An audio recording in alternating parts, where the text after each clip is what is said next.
Santo Fransiskus Xaverius adalah salah satu tokoh penting dalam sejarah Gereja Katolik. Dikenal sebagai seorang misionaris besar dan pelindung misionaris Katolik. Berikut adalah ringkasan kisah hidupnya, masa kecil dan pendidikan. Fransiskus Xaverius lahir pada 7 April tahun 1506 di Kastil Xavier, Navarra, Spanyol. Dia berasal dari keluarga bangsawan dan tumbuh dalam lingkungan religius. Pada usia 19 tahun, ia pergi ke Universitas Paris untuk melanjutkan pendidikannya. Di sana, ia bertemu dengan Ignatius Loyola, yang kemudian menjadi pendiri Serikat Yesus Jesuit. Pertemuan ini mengubah hidup Fransiskus secara mendalam. Menjadi Jesuit, terinspirasi oleh visi Ignatius Loyola, Fransiskus memutuskan untuk meninggalkan ambisi duniawinya dan bergabung dengan Serikat Yesus pada tahun ke-1534 bersama beberapa sahabat. Ia mengucapkan kol kemiskinan,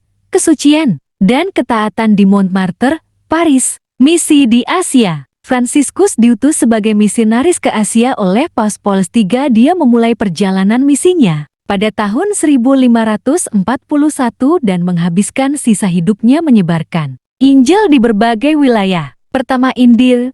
Fransiskus tiba di Goa, India. Pada tahun ke-1542 dia mengabdikan diri untuk melayani orang miskin, mendidik anak-anak, dan memperkuat iman masyarakat Kristen lokal. Dia juga mengajarkan agama kepada orang-orang non-Kristen. Kedua, Maluku, Indonesia. Fransiskus datang ke Kepulauan Maluku pada tahun 1546, termasuk Ternate dan Ambon. Di sana, ia memberitakan Injil kepada penduduk lokal, meskipun menghadapi banyak tantangan. Ketiga, Jepang.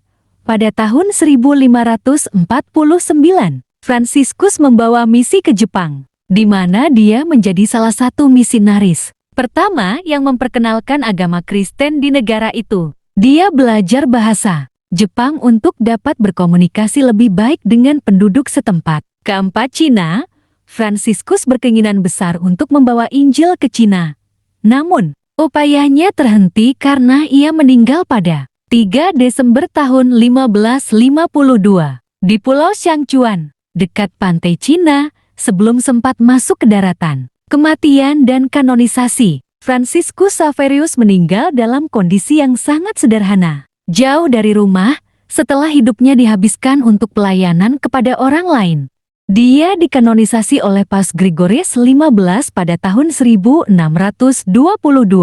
Bersama Street Ignatius Loyola, pesta Street Fransiskus Xaverius dirayakan setiap tanggal 3 Desember. Warisan.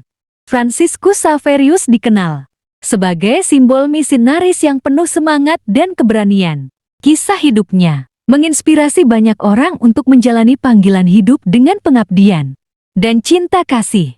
Hingga kini, ia dihormati sebagai santo pelindung misionaris dan karya misi Katolik di seluruh dunia.